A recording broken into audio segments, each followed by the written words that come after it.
Everyone. तो चलिए start करते हैं हम आज का वीडियो। क्लास 7 के चैप्टर नंबर 4 डेटा हैंडलिंग की एक्सरसाइज 3.1 के क्वेश्चन नंबर 1 से, जो कि हमारे पास है find the range of Heights of 10 students in your class. तो इस क्वेश्चन में हमें क्या बोला है कि हमें रेंज फाइंड करना है। किसका रेंज फाइंड करना है? Heights of any 10 student in your class.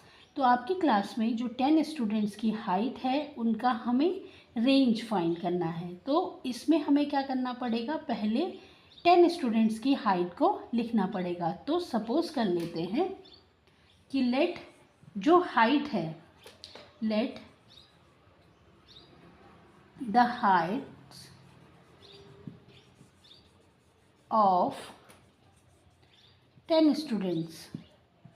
अब अगर हम लेट कर लें कि जो 10 स्टूडेंट्स हैं उनकी हाइट को लेट कर लेते हैं, तो लेट कर लेते हैं कि अगर एक की हाइट 100 सेंटीमीटर है, दूसरे की 120 सेंटीमीटर है, एक की 80 सेंटीमीटर है,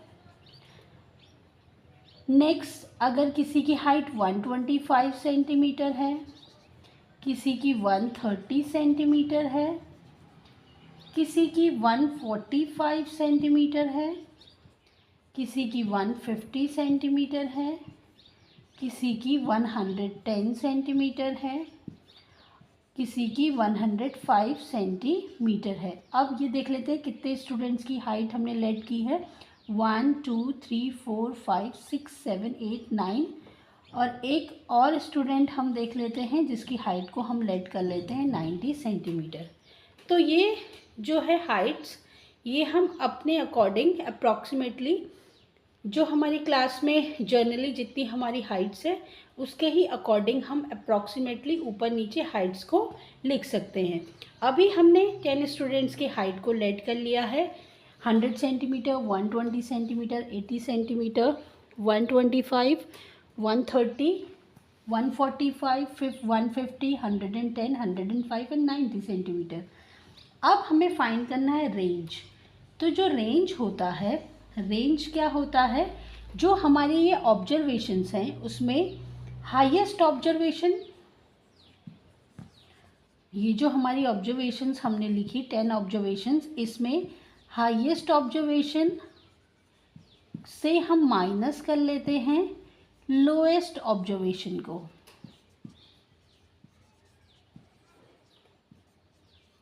अब हम देख लेंगे कि सबसे हाईएस्ट जो ऑब्जर्वेशन है वो कौन सी है इन 10 स्टूडेंट्स की हाइट में। तो जो सबसे हाईएस्ट है वो है 150 सेंटीमीटर, तो ये हो जाएगा 150 सेंटीमीटर। और अगर हम देखें लोएस्ट हमारे पास है 80 सेंटीमीटर, तो माइनस कर लेंगे 80 सेंटीमीटर। अब अगर हम माइनस करते हैं, सब्ट्रैक्ट करते हैं, तो ये हो जाएगा हमारा highest observation minus lowest observation. 150 minus 80, 70 centimetre. तो ये होगी हमारी range of Heights of 10 students of your class. चलिए देखते हैं क्वेश्चन नंबर 2, जो कि हमारे पास है organise the following marks in the class assessment in a tabular form. तो हमें क्या करना है, ये क्लास असेसमेंट के कुछ मार्क्स दिए हैं, इसको हमें ऑर्गेनाइज करना है टेबुलर फॉर्म में।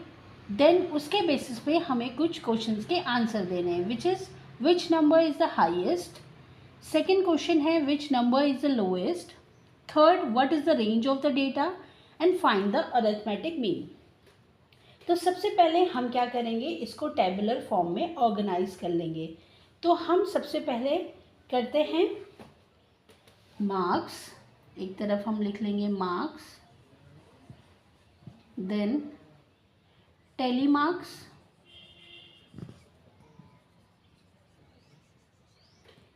पहले हम लिख रहे हैं मार्क्स, टेली मार्क्स, और देन मार्क्स की जो फ्रीक्वेंसी है वो हम लिख लेंगे। तो मार्क्स देखते हैं, सबसे पहले हमें ऑर्गेनाइज्ड फॉर्म में लिखना है। तो सबसे पहले हम क्या करेंगे, असेंडिंग फॉर्म में लिखेंगे।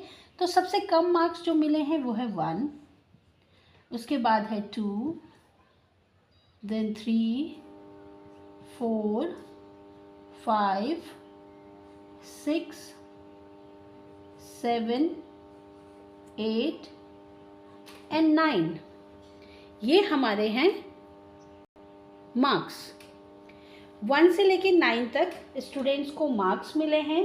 तो सबसे पहले हमने लिख लिए मार्क्स, देन हम उनको टैली मार्क्स, अब हम लिखेंगे टैली मार्क्स।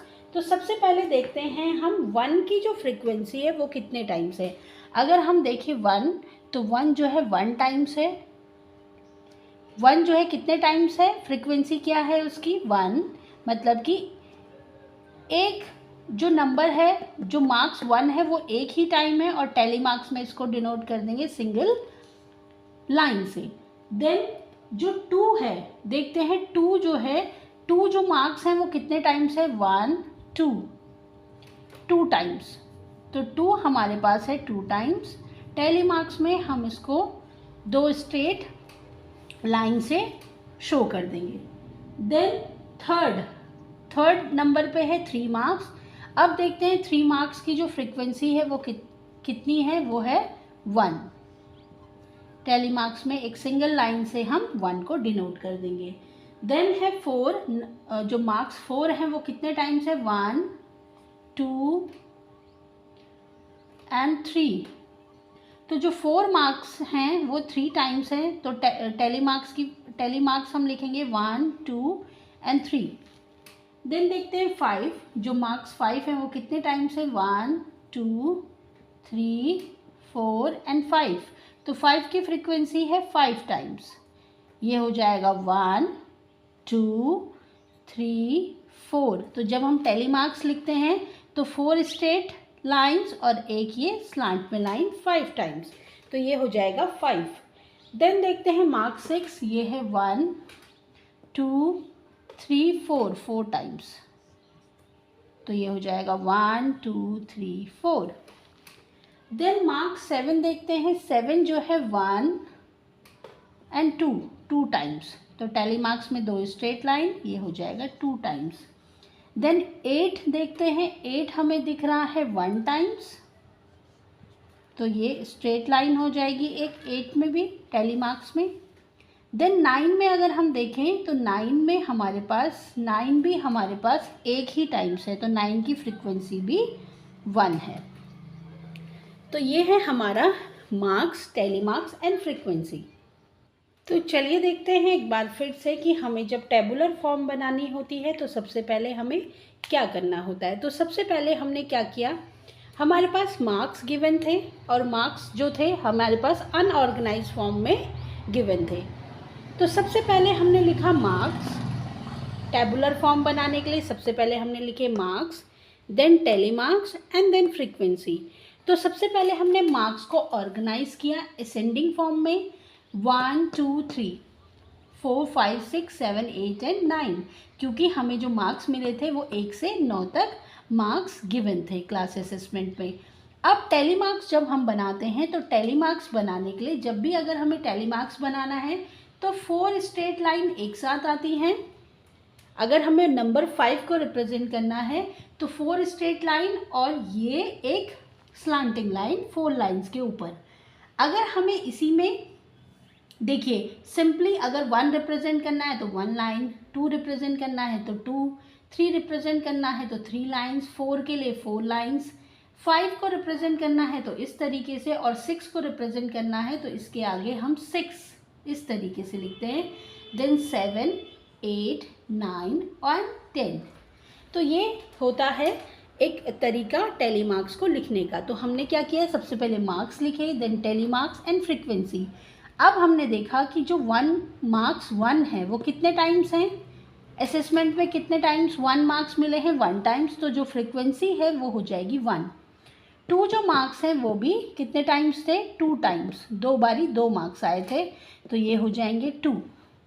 3 मार्क्स 1 टाइम्स, तो 1 और टैली मार्क्स भी हमने लिख लिए। 4 3 टाइम्स थे, 4 जो मार्क्स थे वो 3 टाइम्स थे। तो इस तरीके से हमने क्या किया, टेबुलर फॉर्म में मार्क्स को ऑर्गेनाइज कर दिया। अब हमारे पास कुछ क्वेश्चंस हैं, उनके हमें आंसर्स देने हैं। क्वेश्चन नंबर 1 जो हमारे पास है उसमें है कि विच नंबर इज़ द हाईएस्ट। तो आपको दिख रहा होगा कि कौन सा नंबर है जो हाईएस्ट है। तो कौन सा नंबर है हाईएस्ट? नंबर 9। तो फर्स्ट वाले का जो आंसर होगा वो होगा 9। तो 9 will be the answer of question number first.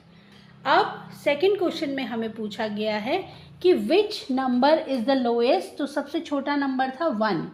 तो हमारा सेकंड वाले क्वेश्चन का जो आंसर होगा वो होगा 1। देन अब हमें पूछा है रेंज।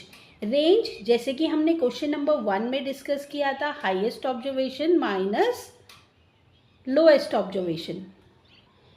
तो चलिए देखते हैं। फर्स्ट वाले का आंसर था 9, सेकंड वाले का आंसर है 1, थर्ड वाले का जो आंसर है रेंज हमें फाइंड करनी है।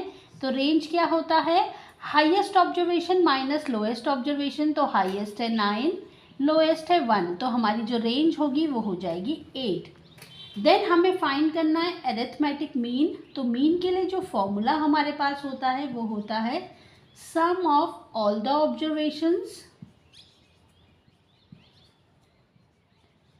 Upon total number of observations.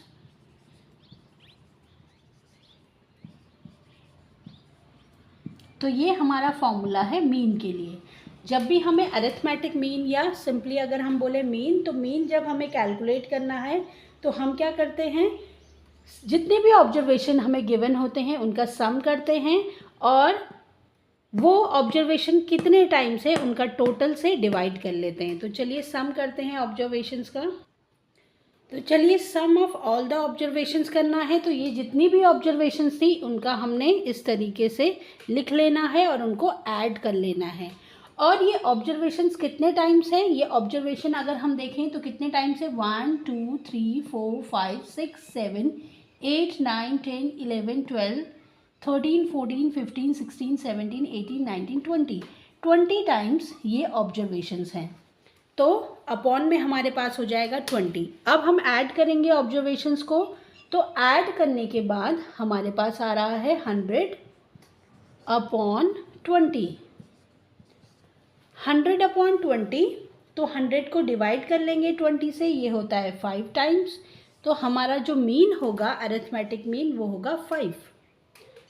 तो आज की इस वीडियो में इतना ही। नेक्स्ट वीडियो में हम डिस्कस करेंगे question number 3। Thanks for watching and please like, share and subscribe the channel.